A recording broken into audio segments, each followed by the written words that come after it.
What's up, everybody? How's it going? In the last video, they had some guitar in there that I thought was okay. No, whatever. Somebody's like, "Hey, you should make a good video." I'm like, "What's a good video?" It's like, talk about stuff. Okay, fine.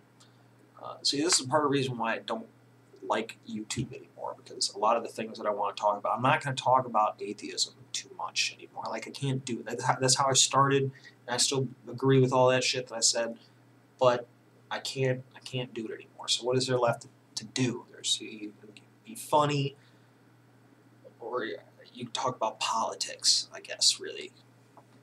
It's the only really two choices. I think I'm hilarious, but fine, we'll talk about politics. Let's talk about three things over the past year that are things that I haven't want to make videos about because I don't want to catch a bunch of shit.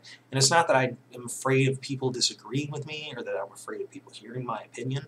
It's that it really irks me that because I don't fucking have time to engage very much on these videos. I don't have the time. It was hard to do it even when I had the time. It's very difficult to have 50 fucking conversations. Maybe some people can do it. I'm not good at it. So I've been trying to avoid posting controversial things. That's why I've tried to make things that were kind of funny, or whatever, things that were kind of like in the ether, because I don't. It's so frustrating to have an argument over the internet like that, and eventually you have to cut it off. And it's like whoever has more shit to do usually loses. It's like somebody's got to fucking go to work or do something. Somebody's got to go to sleep. And somebody quits posting. I'm not going to keep arguing with somebody over and over and over fucking again. Anyway, so let's talk about three things. Let's first talk about ISIS. Let's talk about the Islamic fucking State. Now, this is a situation that, again, like all the world's problems, everyone, including the West, wants to blame it on the West. I don't think you can blame the West for this.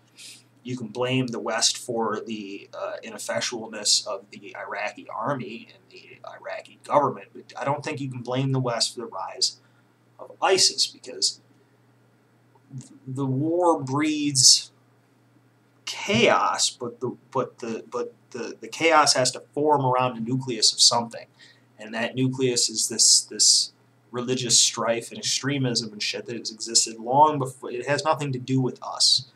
And our inability to understand it maybe has exacerbated the situation and made it worse. But I don't think you can't blame. It's not that I don't think you can't blame the West for the existence of these groups. But I think that we could have done. I think that we could have made this particular situation less fucked up and less movie level ridiculous if we had ended Assad's shit a couple years back, like I'm pretty sure I suggested. And everyone's like, no. I'm like, well, whatever, fuck you. We should have killed him before, because I don't know, I don't know what would have happened after that, but this thing wouldn't have happened because these extremist groups were not as powerful at the beginning of the Civil War. They've been able to gain power in the areas of Syria that are free of government troops, but are areas that the moderate forces cannot police properly because they're currently involved with fighting the Assad regime. So in that bubble is where these groups emerge. Okay, and I don't think they would have had the opportunity to emerge had we ended this situation earlier. Now, you might have come up with some kind of military junta or something, but it wouldn't have been this. So I think we should have killed him before, and I think we should kill him now, like immediately, before later. Second thing is this situation down in Ferguson, which is just the biggest fucking clusterfuck of stupid shit I've ever seen in my life. And this is the video I really wanted to make, but I just can't even imagine, so many things that piss me off here. Now, when it first happened, nobody knew for sure what was happening. But the fucking news media decided immediately that this was the racist assault of, of a child or whatever. That the guy was fucking innocent and that the cop killed him, he was fucking crazy and all this shit. So the media already decided it because that's, I don't know who they're answering to, but they decided that almost immediately. And of course, all the evidence that's come out subsequently has shown it to be the exact opposite, including, but most significantly, the fact that it was shown that the dude was not shot in the front, or I'm sorry, in the back, like running away like they claimed he was shot in the front, which is consistent with what the cops said. And the whole fucking story makes perfect.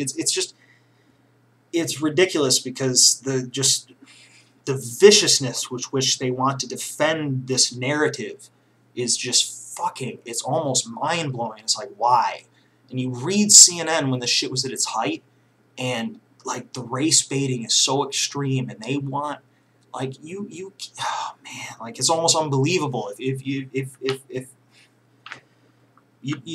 almost don't want to believe it. First, there's no kid here. Okay, we got an 18-year-old adult. Okay, now if he was some spree killer, whatever. If he was anybody else, and it depends on how they want to spin it. Okay, but he's an adult. That's what the law is. Okay, he's a fucking adult. The dude, this is the narrative offense. Fucking guy robs a store.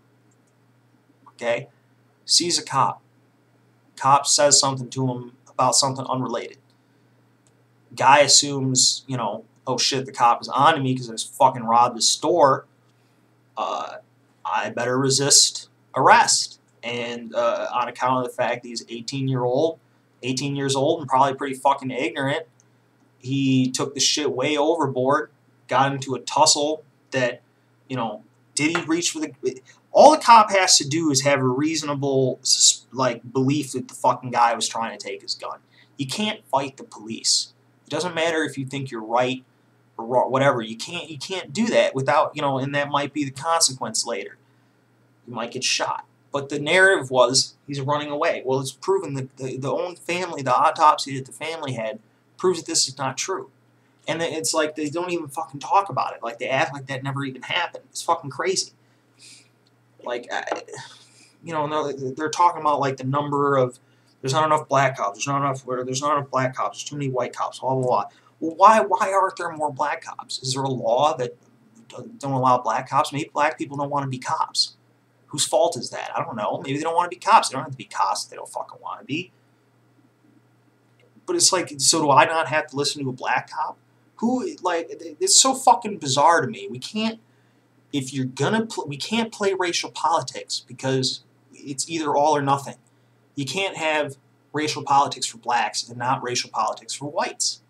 It's fucking insane. And I would prefer, if you want the country to stay together, that we don't have racial politics. Because if you have racial and sectarian politics, you're going to have exactly the shit that's going on in the Middle East right now.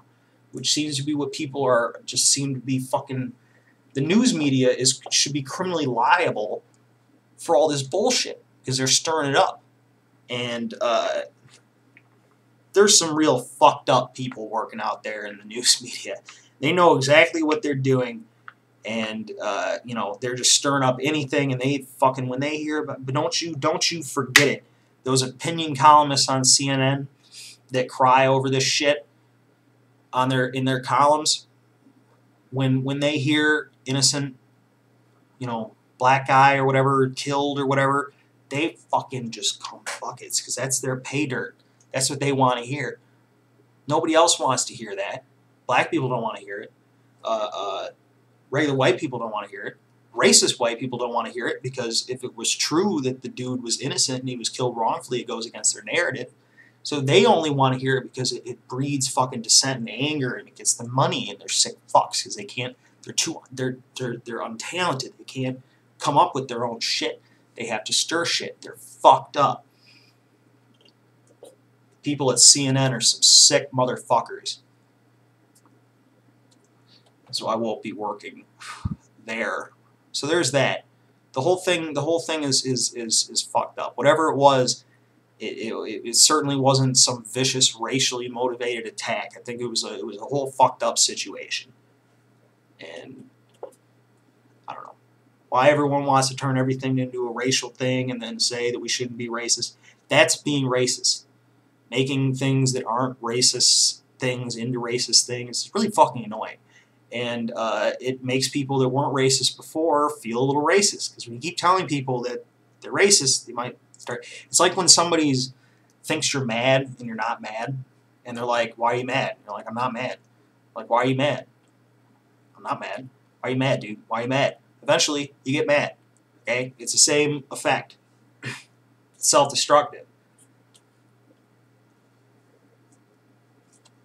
I don't know, it was fucked up. So that was the other thing that was pissed me off. And then finally, the situation with Putin, the biggest douchebag in the world. Putin is an insane person. At one point, I believed he could potentially like be some kind of Russian, nationalist or something. But I think he's totally devoid of ideology beyond his own personal aggrandizement. So I don't think that there's anything else, any other motivation than to advance his own power. And he will continue to, as long as you let him get away with things, he'll continue to push it for as long as possible. This is true of any. I don't like doing the comparison to Hitler because it's so cliche, but I do it because it's a dictator that everybody knows who they are. As long as he was under the belief that he could get territorial gains at an acceptable loss, even if they didn't seem rational, does Hitler need Holland? Not really. Or any of these things. Did he really need them? Not most of it. Most of it he did it because he thought he could get away with it and it would be awesome, and he thought that he could get away with it at acceptable losses. He's like, this is sweet. I'm going to fucking be badass and take as much shit as possible. And he kept doing it for as long as he thought he could get away with it. And that's what Putin is going to keep doing. The hope is to stop him before he actually fucking totally loses his shit. Because I don't think there's any evidence to suggest that he wouldn't push this to a much hotter level of combat. I mean, I think it's only a matter of time until he openly admits to having Russian troops in Ukraine. Because, I mean, he invaded Ukraine proper, which I said before. I don't remember if I even made a YouTube video about it, but I said it in my personal life, and people were like, that's retarded. I'm like, okay, bet me money. And then he did it. And, there's another beef I have with the fucking news media. It's like, hey, and I'm not pushing. Now, a lot of media has caught on to the fact that Putin is a fucking whack job. And I'm not pushing for the military to parrot the United States government or something like that, but there comes a certain point where the evidence is over. Like, you don't see this. I've gone on about this before. Everybody has the right to an opinion, but everybody's opinion is not equally valid, and they're not all true in their own special snowflake way. One's true and one's not. Either there are Russian soldiers in Ukraine or they're not. And the evidence seems to show that there are. I mean, it doesn't seem to that there are. There's the photographic evidence. There's seeing the shit. The Russian soldiers have been a lot of training accidents over the last couple of months. Shit. I mean, that's something they used to do. That they did that in the Afghanistan war to cover up combat losses. They would put them down as loss of accidents or training. And the news media still says, well, we don't know. Part of the way to stop him is to show that we're all of one mind on this issue and know that he's fucked. Because then he's going to start to be concerned. Right now he's taking advantage of our dissent and our whatever it is that we're doing. It's not helpful.